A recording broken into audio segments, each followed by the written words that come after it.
అని తనకేమీ సంబంధం లేకుండా ఉంది అని అనుకోవడానికి వీల్లేదు. నిజంగా అలా అవయవాలను అమ్మిందా లేదా అభియోగమేనా అనే సందిగ్ధంలో ఉన్నాను. ఇంకా నువ్వు అక్కని నమ్ముతున్నావంటే నిన్నెవరూ రక్షించలేరురా.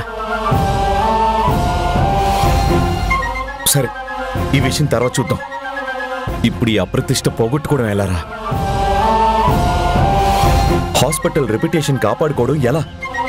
ఆ బాధితుల మౌత్ టాక్ పబ్లిక్ లోకి వెళ్లి వైరల్ అయితే హాస్పిటల్కి సీల్ పడుతుందిరా. జనం తిరుగుబాటు చేస్తారు.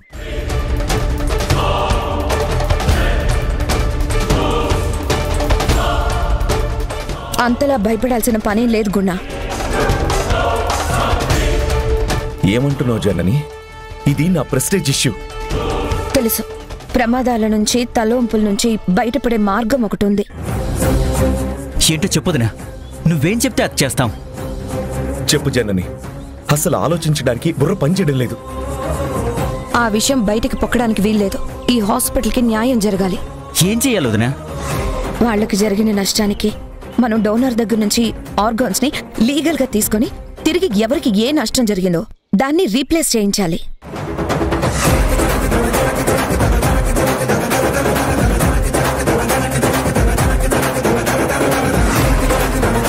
అందుకు ముందు వాళ్ళని కన్విన్స్ చేయాలి. ఆ తర్వాత పోలీస్ స్టేషన్కి వెళ్లి విషయం అంతా వివరించి ఎస్ఐని కన్విన్స్ చేసి హాస్పిటల్ ప్రెస్టేజ్ కాపాడుకోవాలి. నువ్వు చెప్పింది నచ్చింది వదినా. అయితే పోలీస్ స్టేషన్కి వెళ్దాం పదండి. మధు, నువ్వు బాధితుల్ని తీసుకొని పోలీస్ స్టేషన్కి రా. అలాగే అమ్మా. సరే జనని, పద.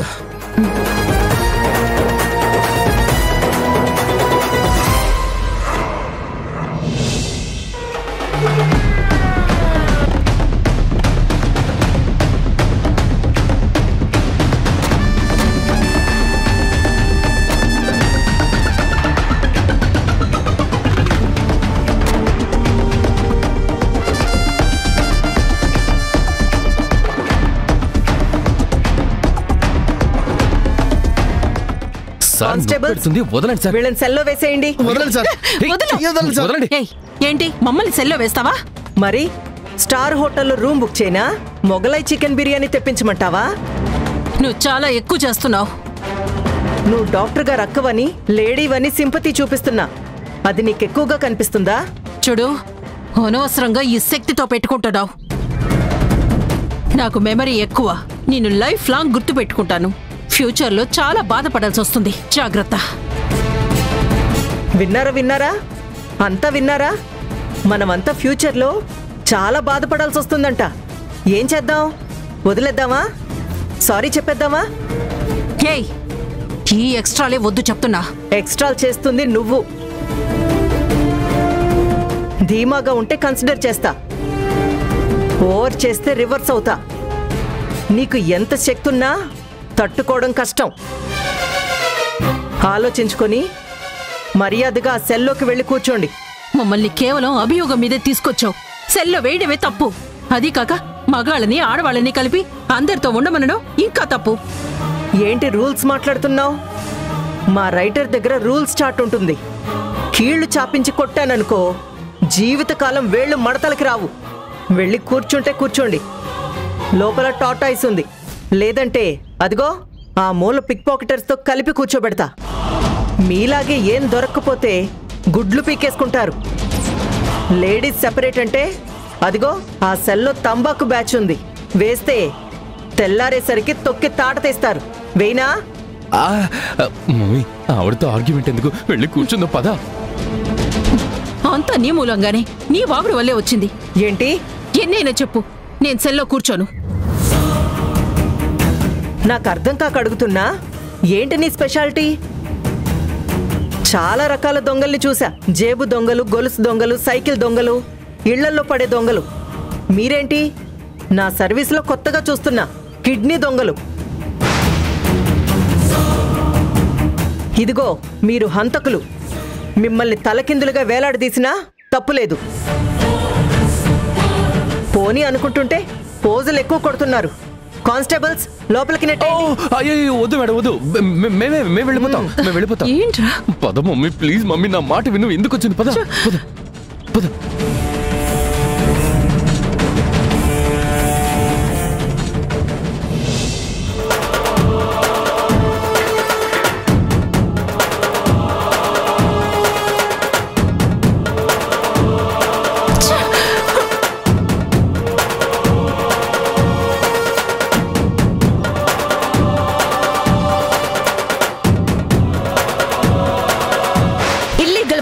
చేస్తున్నాడంటే వీడి ఒక్కడి పనే కాదు.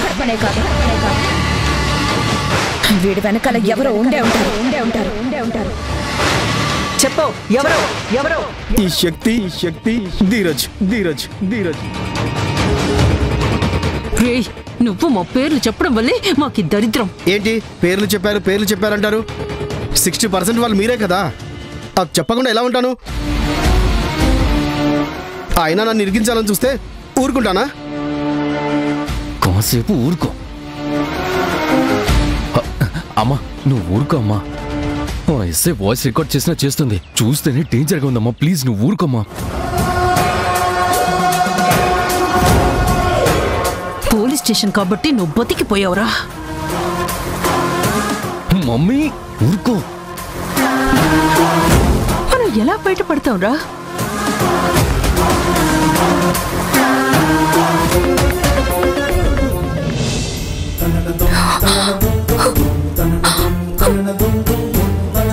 ధరణి, అత్తయ్య గారు, ధరణి, ధీరజ్,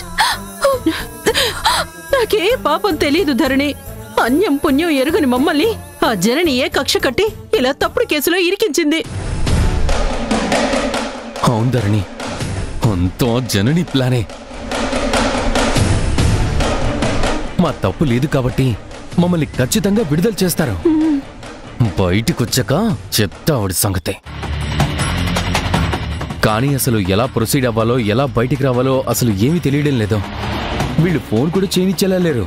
మీరేం భయపడకండి. మా భయం వల్ల నీకు మా గురించి ఎంత చెడుగా చెప్తారో, ఎక్కడ మీ ప్రేమలో నిప్పులు పోస్తారో అని అమ్మా. నువ్వు వాళ్ళ మాటలు అస్సలు నమ్మద్దు ధరణి. నేనెందుకు వాళ్ళని నమ్ముతాను? నా ధీరజ్ని, నా అత్తయ్య గారిని నమ్ముతాను. కానీ ఎవరు ఎన్ని చెప్పినా మీ గురించి తప్పుగా ఆలోచించను. పాపం, ఆ మాయకురాల్ని ఎంత బాగా మోసం చేస్తున్నారు. వాళ్ళకేం తెలియదట, రామభక్తులట. భజన చేస్తుంటే పట్టుకొచ్చినట్టు చెప్తున్నారు. అత్తయ్య గారు, మీరేం వరి అవ్వద్దు, నేనున్నాను. మిమ్మల్ని ఎలా అయినా, ఎందరితో పోరాడైనా బయటికి తీసుకొస్తాను. తీసుకెళ్ళమ్మా. ఆ తర్వాత నిన్ను వీళ్ళు లోపల వేయిస్తారు. మేము ఎలాగోలా వస్తాంలే ధరణి, నువ్వు రిస్క్ చేయకు. ఎంత రిస్క్ అయినా ఫేస్ చేస్తాను. అంతేకాని అకారణంగా మిమ్మల్ని ఇలా జైల్లో పెడితే చూస్తూ ఎలా ఊరుకుంటాను?